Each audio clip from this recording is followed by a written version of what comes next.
एक शहर में छठी कक्षा में पढ़ने वाला एक छोटा लड़का रहता था जिसका नाम दीपक था। दीपक एक बहुत ही सीधा साधा और भोला लड़का था।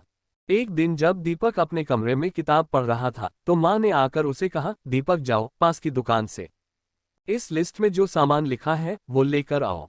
दीपक तुरंत उठा और माँ के हाथ से पर्ची लेकर सामान लाने चला गया। जब वह सामान लेकर वापस आ रहा था तो उसने देखा कि उसी के स्कूल में 10वीं कक्षा में पढ़ने वाले दो बच्चे सनी और टोनी सड़क के किनारे खड़े हैं।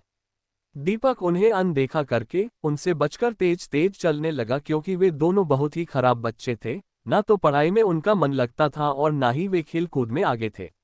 बस सारा दिन स्कूल में मस्ती करते और स्कूल के बाद यूं ही मटरगश्ती करते थे। मगर उन दोनों की नज़र दीपक पर पड़ ही गई। वे दोनों भागकर उसके पास आए और उसको रोक लिया। फिर सनी ने उसे बातों में लगाया और टोनी ने चुपके से कुछ सामान नीचे गिरा दिया। फिर गिरे सामान की ओर इशारा करते हुए सनी ने कहा, अरे दीपक देखो, शायद ये तुम्हारा कुछ सामान गिर गया है। तुम्हारी थैली में से गिर गया होगा लगता है। दीपक ने जैसे ही उस सामान को उठाकर देखा तो टोनी ने तुरंत ही अपने मोबाइल से उसका फोटो खींच लिया और उससे कहा, तुम चोरी भी करते हो दीपक, ये तुम्हारे हाथ में मेरा सामान है, मैं कब से इसे ढूंढ रहा था। दीपक बहुत डर गया और रोने लगा। नहीं नहीं, मैंने कोई चोरी नहीं की है। चोरी तो तुमने ही की है और हमारे पास इसका सबूत भी है। फिर उन्होंने दीपक को अपने मोबाइल से खींची हुई फोटो दिखाई जिसमें उसके हाथ में उन दोनों का सामान था। फिर टोनी ने दीपक से कहा, अब तुम्हारी यह फोटो हम पूरे स्कूल में दिखाएंगे और प्रिंसिपल सर को भी बताएंगे कि तुम चोरी करते हो और हमने तुम्हें रंगे हाथों पकड़ा है। हाँ, फिर तो तुम्हें स्कूल से निकाल दिया जाएगा। सनी ने भी उसे डराते हुए कहा, नहीं नहीं भैया, ऐसा मत करना, मुझे घर में बहुत डांट पड़ेगी और मैंने कोई चोरी नहीं की है, ये तो आप भी जानते हो। दीपक ने घबराकर कहा, तो फिर जो हम तुमसे कहे तुम्हें वो करना ही होगा, नहीं तो हम ये फोटो सबको दिखा देंगे। फिलहाल आज के लिए तुम ये बिस्किट और चिप्स के पैकेट हमें दे दो, टोनी ने कहा। भैया पर मैं माँ को क्या कहूँगा, दीपक रोते हुए बोला। वो सब तुम ही देखो। और बिस्किट और चिप्स लेकर वे दोनों हंसते हुए वहां से चले गए।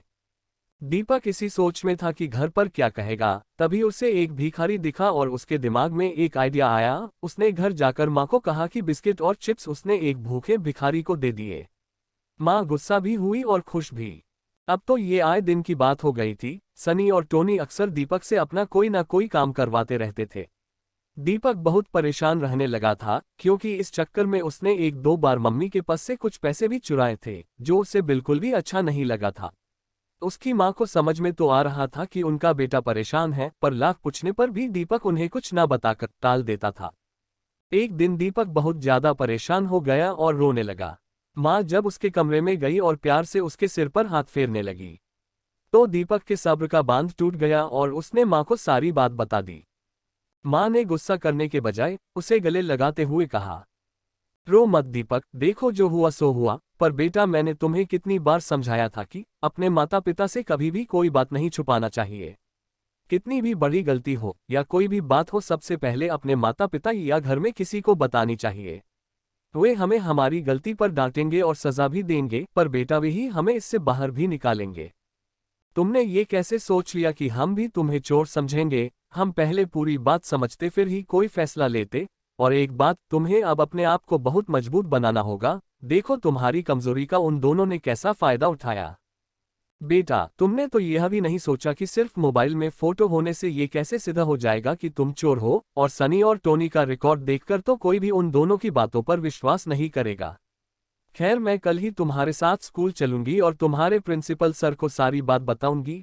अब तुम चिंता मत करो, हमें तुम पर पूरा विश्वास है। माँ की बात सुनकर दीपक का सारा डर, सारी चिंता दूर हो गई। कई दिनों से उसका मन जो अशांत था, अब उसके मन की सारी उथल पुथल दूर हो गई थी। माँ ने अगले ही दिन स्कूल जाकर प्रिंसिपल सर को सारी बात बताई। सर ने सनी और टोनी के मम्मी पापा को बुलाकर उन दोनों को उनके बच्चों की करतूतों के बारे में बताया। सनी और टोनी दोनों को सभी से बहुत डांट पड़ी और कुछ दिनों के लिए स्कूल से भी निकाल दिया गया। सनी और टोनी के मम्मी पापा भी बहुत शर्मिंदा हुए। उन्हें प्रिंसिपल सर और दीपक और उसकी मम्मी से माफी भी मांगनी पड़ी। प्रिंसिपल सर ने सनी और टोनी को आखिरी हिदायत देते हुए कहा कि यदि इसके बाद भी वे दोनों नहीं सुधरते हैं तो उन्हें बाल सुधार गृह में भेज दिया जाएगा। अपने मम्मी पापा की सबके सामने बेइज्जती होती देखकर सनी और टोनी भी दुखी हो गए और साथ ही बाल सुधार गृह में रखे जाने के डर से उन्होंने खुद में बदलाव और सुधार लाने की प्रतिज्ञा की। शिक्षा, मॉरल ऑफ द स्टोरी, इस कहानी से हमें यह सीख मिलती है कि चाहे कोई भी बात हो या हमारी कोई भी गलती हो, हमें अपने माता पिता से कुछ भी नहीं छुपाना चाहिए। हो सकता है वे हमें हमारी गलती पर डांटे या सजा भी दे, पर वे ही हमारी सहायता भी करेंगे। और दूसरी शिक्षा यह भी मिलती है कि कभी भी ऐसा कोई काम नहीं करना चाहिए जिससे हमारे माता पिता को दुख हो या उन्हें दूसरों के सामने शर्मिंदा हुए होना पड़े।